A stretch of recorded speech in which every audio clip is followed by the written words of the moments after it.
Bien, chicos, buenos días nuevamente.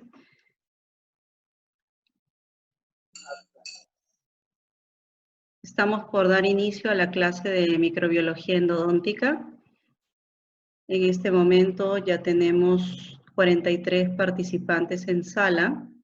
Vamos a esperar unos minutos para que los demás puedan seguir uniéndose a nuestra aula virtual.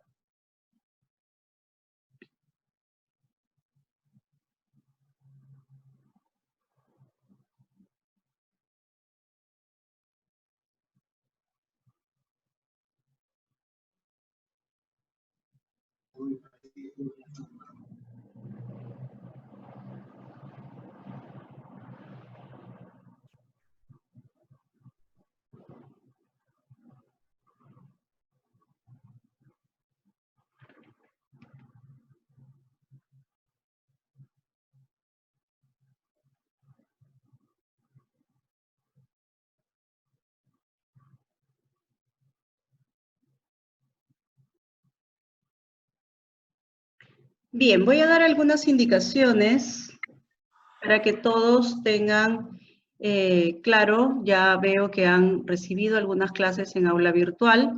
Como entenderán, en la plataforma Zoom, a los 40 minutos de iniciada la reunión, va a haber una finalización, es decir, un descanso de 5 minutos, y luego vuelven a reingresar nada más con el mismo ID.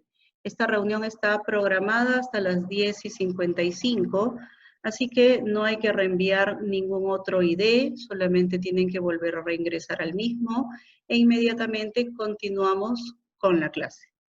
¿Ok? Asimismo, en este momento ya inicié la grabación de la misma y espero que no haya ningún inconveniente para el descargue de esta grabación y que pueda ser colgada asimismo en la plataforma. De no ser así, por favor, ruego que tomen nota apropiadamente de todo lo vertido en esta clase para que puedan luego repasar y dar el método de caso siguiente. Hoy día va a estar abierto el paso número 3, correspondiente a la clase del doctor César Ábalos.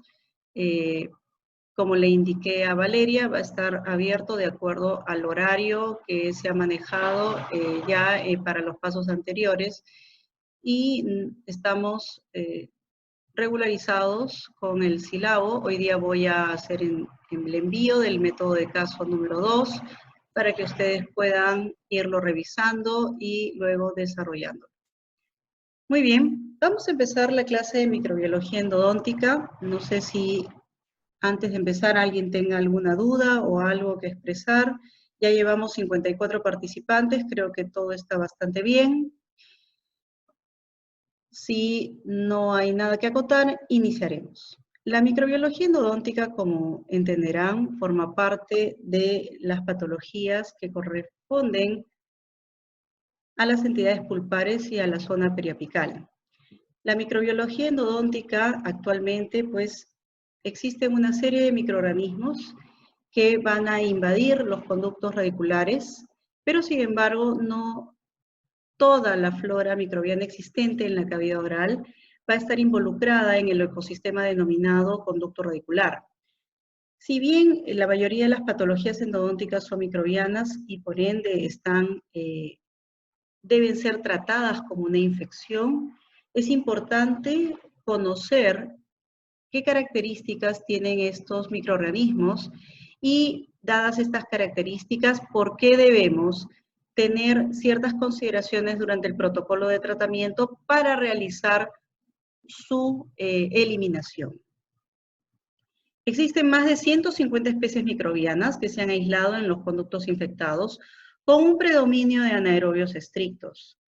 Pero recuerden, las condiciones cambian y una misma bacteria que en condiciones normales se encuentra dentro de la flora bucal en un estado de equilibrio, en donde no se ha convertido en una bacteria patógena, lo pasa a hacerlo cuando las condiciones del ecosistema cambian. Y este ecosistema puede ser diferente tanto en infecciones que son primarias, es decir, cuando por primera vez a un paciente se le va a realizar un tratamiento endodóntico, y obviamente condiciones diferentes son aquellos tratamientos en los cuales ya el paciente ha tenido un tratamiento previo y la bacteria ha hecho resistencia a los medicamentos o a los materiales utilizados dentro del conducto radicular.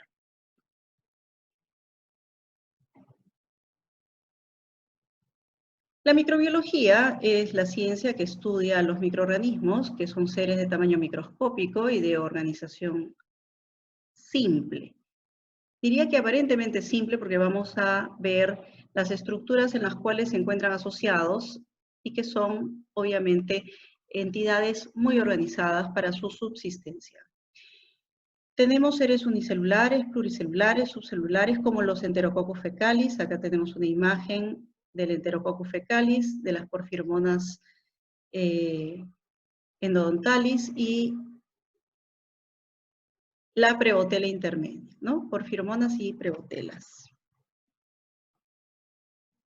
En el siglo XVI, Anton van Leeuwenhoek fue considerado el padre de la microbiología, ya que fue el primero en desarrollar un microscopio que permitía observar pues, los especímenes y ver de cerca o a una mayor magnificación por primera vez estos microorganismos, ¿no? Él los describe y hace los primeros dibujos a partir de lo que observa en este microscopio, pues muy rudimentario, ¿no? Actualmente las formas bacterianas pueden ser subdivididas en cocos, diplococos, bacterias flageladas, bacilos, estafilococos, dependiendo de sus características. Los tamaños bacterianos definitivamente difieren dependiendo de la bacteria, como pueden observar aquí, en menos de una micra, y todos tienen que ser, pues, en su mayoría observados a través del microscopio. Sin embargo, los componentes de una bacteria, como todos conocen, están familiarizados con los componentes, obviamente, celulares.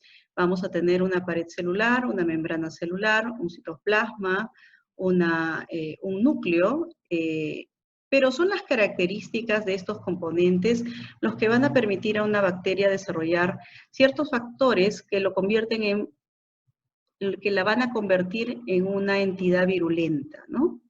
Y vamos a entender ciertos principios que van a actuar para poder generar que esta bacteria se convierta en virulenta. Para esto vamos a iniciar describiendo qué cosa es la coloración Gram. La coloración Gram permite pues teñir una bacteria dependiendo de las características de la membrana celular o de la pared celular, y se le denomina Gram positivo cuando tiene una tinción color violácea y Gram negativo cuando su coloración es más bien rosada. La pared de las bacterias Gram negativas va a contener en su estructura un lipopolisacárido y dentro de este lipopolisacárido al denominado lípido A. Es importante que lo recuerden porque vamos a entender cómo es que funcionan las bacterias en relación a la degradación que ocasionan dentro de la pulpa, de la zona pulpar, y cómo es que estos elementos de la membrana celular actúan como endotoxinas. Entonces, dentro de la pared celular de las bacterias Gram negativas, tenemos a los lipopolisacáridos, y estos lipopolisacáridos finalmente van a degradarse cuando las bacterias se produce una lisis bacteriana por consecuencia de las defensas del organismo cuando se da inicio a la reacción inflamatoria. Como vuelvo a repetir, es el lípido A, el componente de este lipopolisacárido, el cual tiene características de endotoxina y que es la que dispara gran parte de los síntomas y signos que corresponden a la reacción inflamatoria a nivel periapical. Hay que entender que la endotoxina se define como parte de la lisis de la bacteria, es decir, la endotoxina se produce por la lisis bacteriana. Es decir, alguna parte de la bacteria, a pesar de que es degradado, es fagocitado por el macrófago y es desdoblada, por darle un nombre, parte de esta bacteria va a ocasionar una reacción en las defensas del huésped y por eso se le llama endotoxina. Exotoxina es cuando la bacteria produce elementos moleculares que van a provocar esta misma reacción inflamatoria, ¿no? En el caso de las bacterias que están involucradas en las infecciones endodónticas, son las endotoxinas las que van a producir justamente esta cadena de reacciones, en donde las interleuquinas van a ser los mediadores para ciertos efectos como la reabsorción a nivel de la zona periapical, la reabsorción ósea a nivel periapical. Las bacterias gram positivas son aquellas que se tiñen de violáceo, tienen una pared celular en donde los ácidos teicoicos y lipoteicoicos son los que están en predominancia. Estos ácidos van justamente a permitir que haya esta tinción y por ende esta coloración presente en estas bacterias. Es importante indicar que los microorganismos se van adquiriendo, ¿no? Cuando el niño nace, adquiere los microorganismos de las personas que lo rodean y del medio ambiente, pero estos microorganismos iniciales van a ir cambiando a medida que la dieta va involucrándose en un cambio dentro del ecosistema oral. Comienzan a aparecer los aerobios facultativos fermentadores de lactosa, y durante la lactancia esta es la flora que prevalece. A los 6 meses varía la alimentación, por lo que también la microflora cambia, y entonces van creciendo condiciones de tipo anaeróbico. En el primer año de vida, el niño recién va teniendo dientes, entonces hay una gran cantidad de bacterias anaeróbicas aerotolerantes, y cuando aparecen los dientes, aumentan estas condiciones anaeróbicas y las bacterias anaerobias estrictas comienzan también a hacer su aparición. Actualmente, la flora bucal se indica que hay un número mayor a 800 especies diferentes y esta proporción de especies varía de acuerdo a factores ambientales, ¿no? La microflora de la boca va a tener dentro de su composición cocos gram positivos, cocos gram negativos, bacilos gram positivos, bacilos gram negativos, micoplasmas y otros microorganismos. Dentro de los cocos gram positivos vamos a tener a los streptococos, al Streptococcus viridans, mutans, sanguis, salivarius, oralis y mitis, a los enterococcus, staphylococcus, petrostreptococcus y peptococcus. Dentro de los gram negativos vamos a tener, dentro de los cocos gram negativos vamos a tener a la Neisseria, a la Veillonella. Dentro de los bacilos gram positivos vamos a tener a los lactobacilos, actinomyces y bifidobacterium.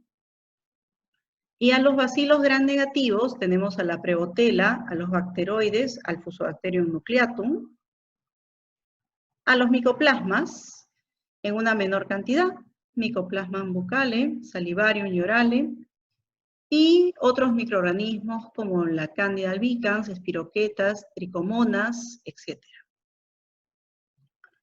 Sin embargo, los ecosistemas orales tienen una amplia diversidad, ya que dependiendo de cada microecosistema, el conjunto de microorganismos va a variar. Hablamos de microecosistemas porque la cavidad oral tiene pues estructuras diferentes. Hablamos del epitelio, de los dientes, de materiales artificiales, del exudado a nivel crevicular y finalmente la saliva. Es así que las bacterias van a irse agrupando Vamos a indicar que estas agrupaciones no son al azar. Tiene que haber una primera línea de adhesión a un sustrato, a una superficie, para permitir que esta primera línea de adhesión pueda interactuar con otras bacterias. Estos enlaces, esta comunicación que se da especialmente dependiendo del ecosistema donde se encuentren entre las bacterias de primera línea y luego las bacterias que van a ir colonizando capa por capa este grupo organizado, se le llama quorum sensing. A esta comunicación que hay entre bacterias se le denomina quorum sensing. Y esta adhesión entre bacterias se va a dar a partir de una proteína llamada adhesina, que va a estar pues involucrada en la unión entre bacterias y un receptor de esta adhesina entre una y otra bacteria, ¿no? Entonces, es importante entender que existe una primera línea, unos primeros colonizadores y una segunda línea de colonizadores. Las características de los ecosistemas orales son que esta flora residente normal o autóctona, hay este tipo de flora que es propia de la boca y una flora transeúnte, es decir, una que puede pasar simplemente no es constante, debido al ritmo microbiano que hay dentro de la boca, a las variaciones de la edad, a la alimentación, a la dentición, a ciertas perturbaciones por enfermedades como el SIDA, la diabetes, el cáncer, u otras características como el alcoholismo, la sequedad de la boca por el uso de diferentes medicamentos, el embarazo o enfermedades virales. Y hay ciertas relaciones entre microorganismos que son fundamentales para el inicio de lo que vamos a conocer dentro de un momento, el biofilm. Dentro del conducto radicular hay un ecosistema muy particular, dado que el biofilm dentro del conducto radicular va a estar caracterizado por condiciones de microambiente muy pobre en oxígeno. Además, el conducto radicular tiene una anatomía bastante particular e intrincada, con túbulos dentinarios presentes que permiten el alojamiento de las bacterias al interior de los mismos. El biofilm se va a definir como una estructura asociativa de una o varias estirpes bacterianas embebidas en una matriz extracelular de polisacáridos autoproducida y que se encuentra adherida a una superficie o sustrato. Según la Organización Mundial de la Salud, el biofilm se puede definir también como un ecosistema bacteriano proliferante y enzimáticamente activo. Hay que entender que un biofilm es la coagregación de diferentes estirpes de bacterias, las cuales se comunican entre sí. Y al comunicarse entre sí va a permitir que sus mecanismos de defensa puedan desarrollarse de tal modo que logren combatir aquellos elementos químicos que nosotros utilizamos para el tratamiento endodóntico. Los microorganismos inmovilizados sobre la superficie de un sustrato están generalmente embebidos en una matriz de polímero. Las bacterias comienzan a segregar una serie de elementos bioquímicos para generar esta matriz que va a englobarlos, va a permitir que estén unidos entre sí y que también va a permitir que los mecanismos de defensa se puedan ser iniciados, puedan ser desarrollados por ciertos grupos bacterianos. Se desarrolla en medios acuosos, pueden ser bióticos o abióticos. La reproducción microbiana y la excreción de sus productos metabólicos va a formar esta capa mucoide visible sobre la superficie sólida, y en el interior de ellos las bacterias están protegidas de las defensas del huésped y de los antibióticos. Este biofilm no es una sola capa, quiero que entiendan que el biofilm no es una capa continua sobre el conducto radicular, sino son pequeños racimos de bacterias que en sus capas más externas pueden irse desprendiendo y formar un nuevo biofilm.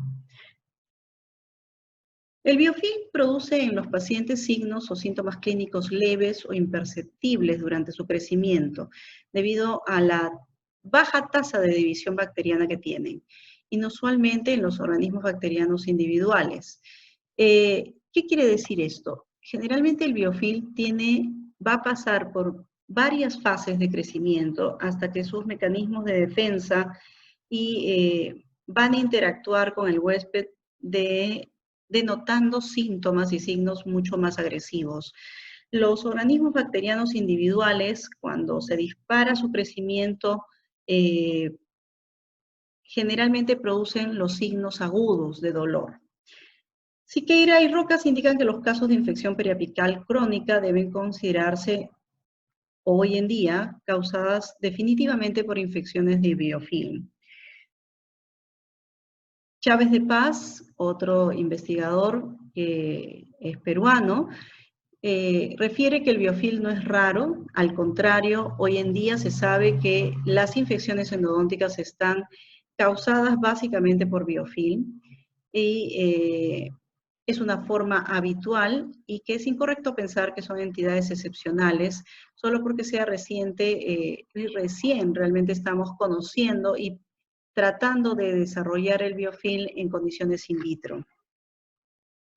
Como dije hace un momento, el biofilm no es una capa continua sobre la superficie del conducto radicular. El biofilm forma pequeñas formaciones que están unidas una con la otra, ¿no? Y esta formación, generalmente de forma de champiñón, en la parte más superficial permite que las bacterias puedan desplazarse, es decir, se desprenden de las capas superficiales y se desplazan a otras zonas del conducto radicular para iniciar un nuevo biofilm. Entonces, existen dos tipos de bacterias al interior del conducto radicular. Las bacterias que se encuentran flotando dentro de la luz del canal, libres, y las bacterias que están formando un biofilm, que están sobre una superficie adheridas. Son cosas diferentes.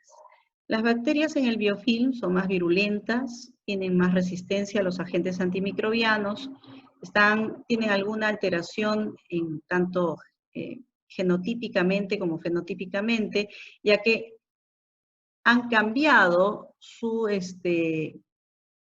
componentes para permitirse justamente ser resistentes a pHs más elevados, a la presencia de los macrófagos, a las defensas del organismo, aumentando las gradientes físico-químicas al interior del conducto radicular.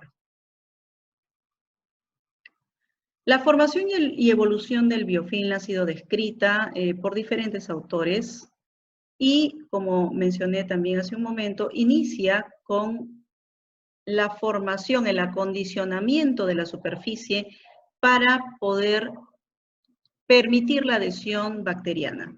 Hay una absorción proteínica en la superficie que permite la adhesión de las bacterias que inicialmente estaban planctónicas en la luz del conducto radicular, y a eso se le llaman colonizadores primarios. Hay bacterias que tienen características específicas para poder permitir la adhesión, y luego van a coadherirse los colonizadores secundarios. Y posteriormente, estas capas bacterianas van aumentando para permitir su crecimiento y aumentar su resistencia a las defensas del huésped o a los antibióticos o cualquier tipo de desinfectante que podamos utilizar durante el plan de tratamiento del conducto radicular. Como podemos ver, existen estas capas de formación dentro del biofilm, en donde unas van a metabolizar los productos y están adheridas a la superficie, Las capas internas son las de que van a permitir el intercambio molecular, y las que se encuentran en las capas externas son las que van a estar, son bacterias que van a estar a cargo del intercambio nutricional y de las defensas del biofilm.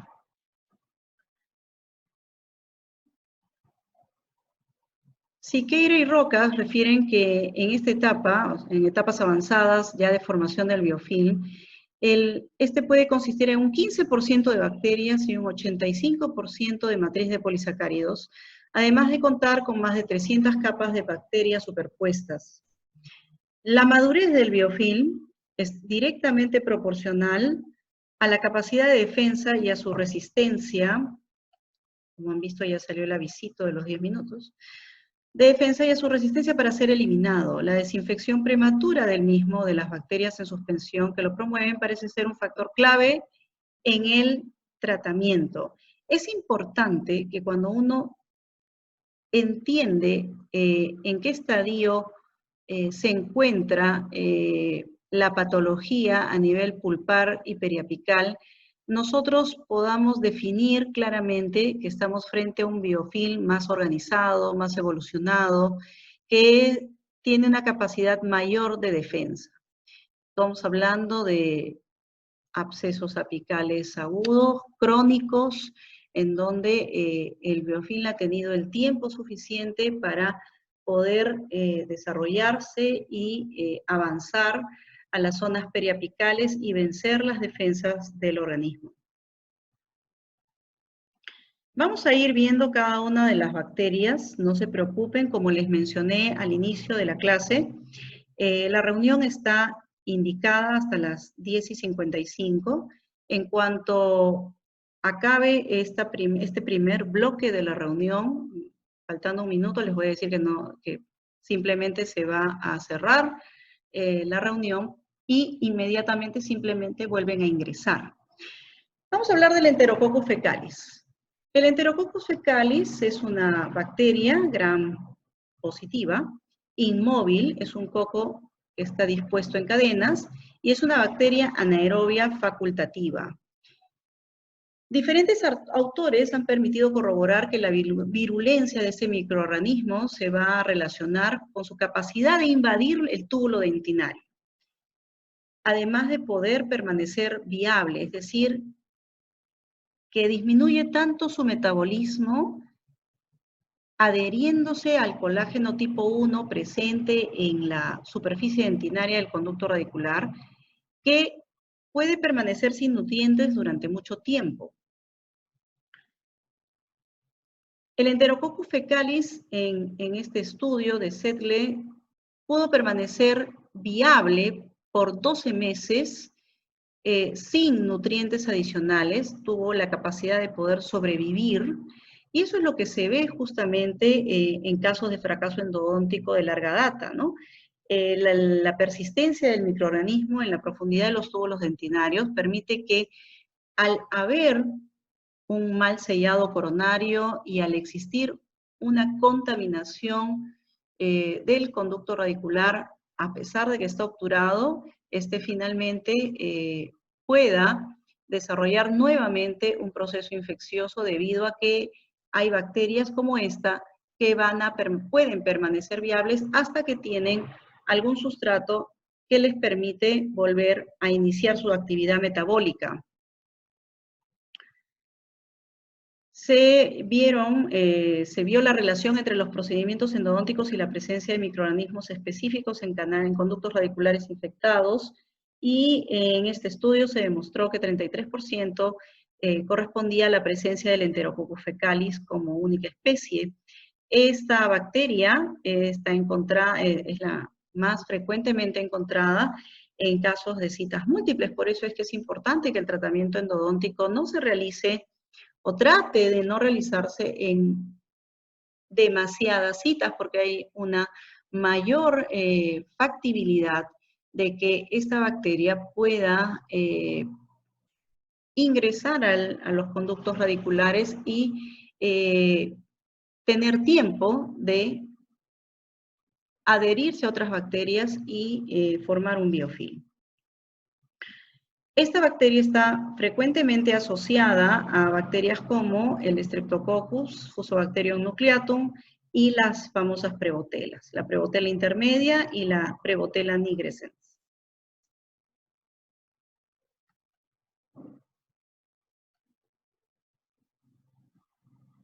Entonces, como podemos observar aquí, definitivamente, pues el Enterococcus fecalis es una bacteria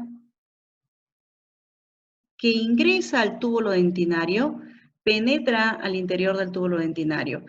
Recordemos nosotros el protocolo que utilizamos durante la instrumentación, el ensanchamiento y previa a la obturación. Utilizamos hipoclorito de sodio, EDTA, hipoclorito de sodio, y esto tiene una finalidad, que es limpiar el barro dentinario, poder lograr que estos túbulos dentinarios queden expuestos, o sea, abiertos, y poder sellarlos con los cementos selladores y de esa manera neutralizar a la bacteria teniéndola en un estado de latencia sin nutrientes, sellándola para evitar que los nutrientes puedan penetrar y volverla a activar. Eso es lo que logramos, porque como ustedes saben, muchos estudios han determinado que es imposible hacer una eliminación total de los componentes bacterianos del conducto radicular y de los túbulos dentinarios. Dado que estos microorganismos penetran el túbulo dentinario varias micras al interior. El Fusobacterium nucleatum es otra bacteria importante en el desarrollo del biofilm, ya que es el colonizador primario que va a poder generar ese quorum sensing, esa comunicación con otras bacterias y permitir los enlaces bacterianos para la coagregación de nuevas bacterias.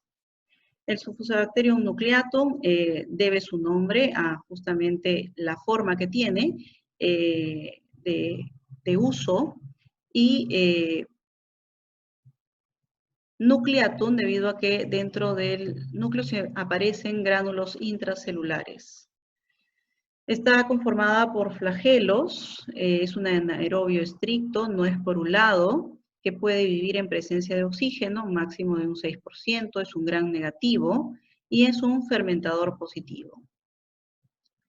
Hidroliza ciertas proteínas como el colágeno, y eso es importante para nosotros ya que degrada el colágeno y se adhiere a la superficie de la dentina. Las bacterias pigmentadas de negro son bacterias anaeróbicas gram negativas, se encuentran frecuentemente en infecciones de la cavidad oral y en el tracto respiratorio e intestinal. Se denominan bacterias pigmentadas negro porque forman colonias negras en el agar sangre y son productores de este pigmento negro en zonas de hemólisis, en medios de cultivo que contienen pues vitamina K, hemina y otros elementos bioquímicos. Las bacterias pigmentadas de negro son las Porphyromonas endodontalis, las Porphyromonas gingivalis y el grupo de las prebotelas. De entre de ellas, la más importante es la prebotela intermedia.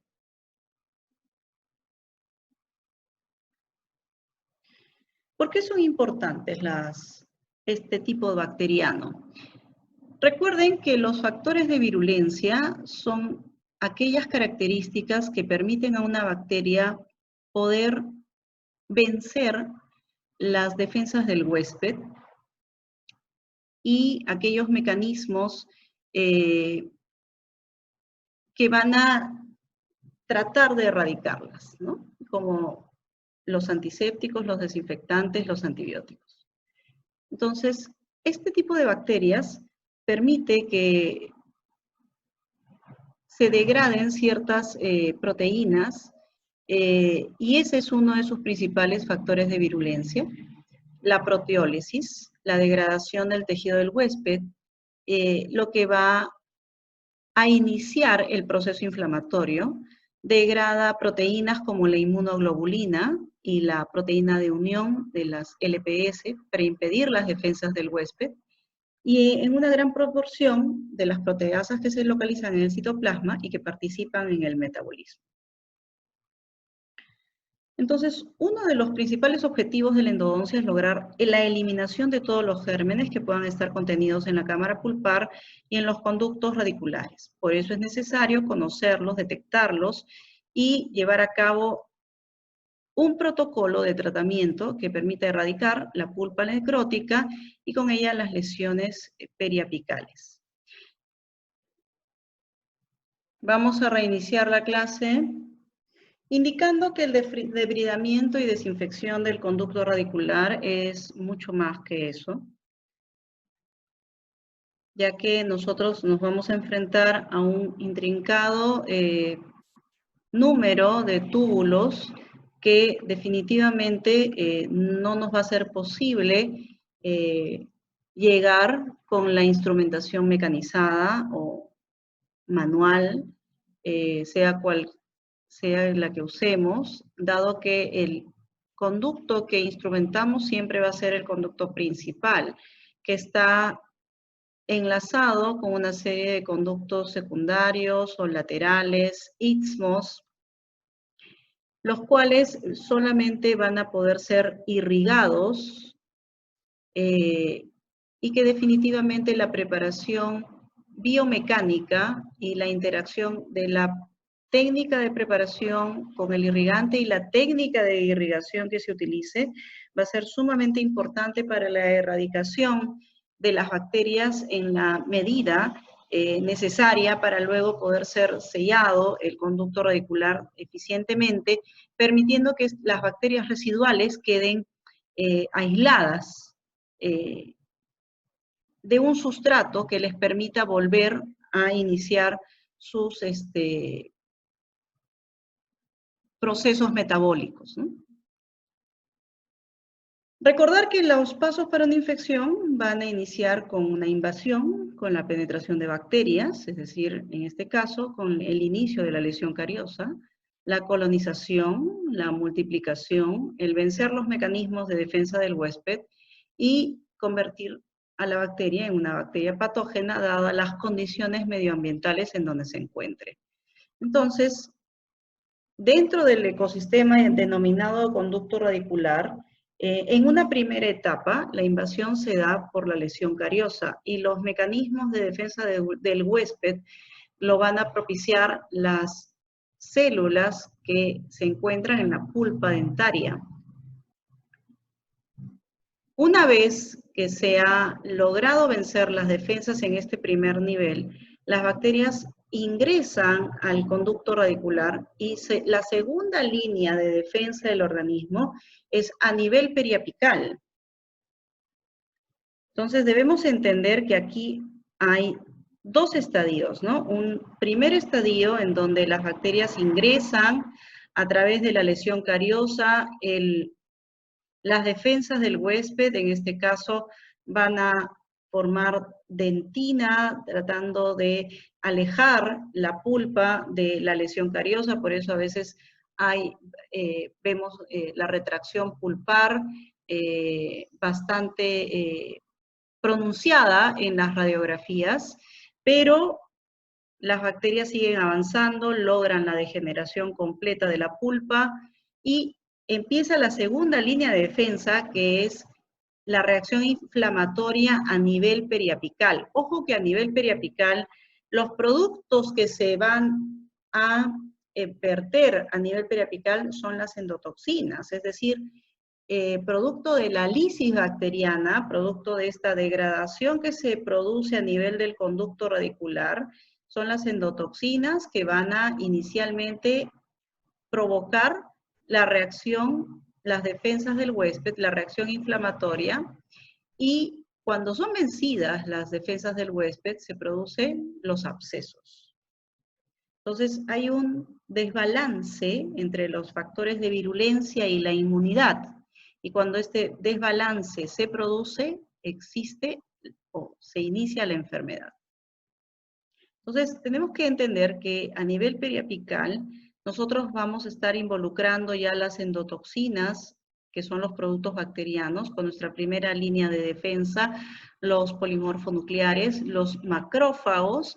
Estos en comunión van a producir factores tumorales, prostaglandinas, interleuquinas, y son las interleuquinas las que van a generar el llamado de los osteoclastos y la reabsorción ósea se inicia a nivel periapical. Entonces, debemos entender que esto es un avance, ¿no? Nosotros hemos empezado con las bacterias a nivel de la lesión cariosa, estas bacterias han ido avanzando, han ido cambiando de ecosistema a un ecosistema con menos oxígeno. El primer biofilm a nivel del esmalte es totalmente diferente al biofilm presente a nivel del tercio apical. Entonces, la mayoría de las infecciones del sistema de conductos radiculares son multibacterianos. Los microorganismos más abundantes corresponden a una flora habitual de la cavidad oral, pero solamente algunas especies son capaces de colonizar el conducto radicular. La composición de la microbiota de los diferentes sistemas de conductos radiculares infectados muestra una variabilidad dependiendo del estadio patológico en el que se encuentren. El sistema de conducto radicular es un medio especial, selectivo, debido a la naturaleza cooperativa y antagonista de las relaciones bacterianas. Estamos hablando de 3 bacterias hace un momento muy predominantes en las patologías a nivel del conducto radicular, pero sin embargo, la prevalencia de una u otra va a depender mucho de la localización y de la naturaleza de la combinación de estas bacterias.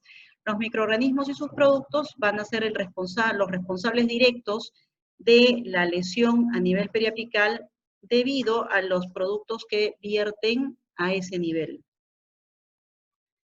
Entonces vamos a tener en este estudio desarrollado por el doctor Chávez de Paz, que hay la proporción de bacterias, dependiendo de la entidad patológica de la que estemos hablando, es diferente.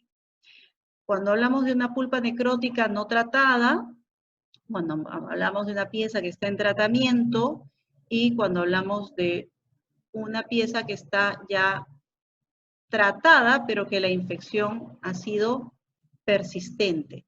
Miren que los cocos gram positivos comienzan a prevalecer tanto en las piezas en tratamiento, cuando tienen lesiones amplias, como las piezas que están tratadas y que tienen una infección persistente.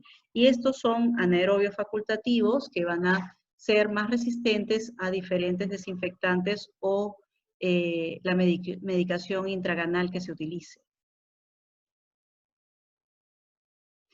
Vuelvo a repetir que el conducto radicular tiene una anatomía que permite la sobrevivencia de las bacterias, le genera un ecosistema muy fácil de poder, en donde fácilmente se van a poder desarrollar, y definitivamente un ecosistema al cual no podemos acceder en su totalidad. Nosotros no podemos acceder a toda la gama de microtúbulos del cual está conformado el conducto radicular, solamente al conducto principal. Entonces, vamos a ir resumiendo algunos puntos importantes del biofilm. El biofilm es el componente principal bacteriano dentro del conducto radicular. A diferencia de lo que se creía hace muchos años, hoy en día se sabe que el biofilm cumple un rol sumamente importante dentro del desarrollo de la patología endodóntica. Este biofilm va a irse conformando a partir de bacterias planctónicas, o sea, que están libres dentro de la luz del canal radicular, que se van a adherir en una primera etapa de colonización a una superficie y que luego van a coagregarse y multiplicarse y crecer, segregando una matriz de polisacáridos que le van a permitir estar unidas entre sí y defenderse contra la reacción del huésped o de la utilización de diferentes componentes antibacterianos. Entonces, y esto es algo que hice hace muchos años con alumnos del posgrado, realmente es factible pensar que la desinfección del canal radicular se pueda dar al 100%. Realmente hay que utilizar diferentes técnicas de irrigación para poder lograr que los desinfectantes y la medicación logren ingresar. En este caso, esta es una técnica de irrigación que permite el ingreso del desinfectante a zonas muy cercanas a la zona apical. Y es importante ver si también las diferentes técnicas mecanizadas de preparación del conducto radicular nos van a ayudar a debridar los microorganismos en una mayor medida, y esto enlazado con los irrigantes y la técnica de irrigación apropiada y una obturación adecuada va a permitir un pronóstico de éxito más elevado. Muy bien, chicos, hemos culminado el día de hoy la clase. No sé si tengan alguna pregunta que deseen hacerme.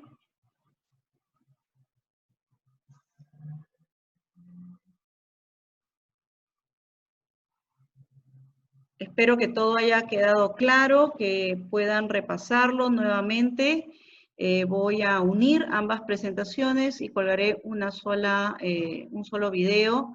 Va a estar como enlace de URL para que lo puedan descargar con mayor facilidad. Vuelvo a repetir, si tienen alguna pregunta, antes de que culmine o finalice la sesión. Si no, cualquier cosa, por favor, pueden escribirme. Voy a abrir un foro de chat como para que puedan escribirme en el EVA y podamos absolver todas las dudas que puedan tener antes de resolver el método de caso.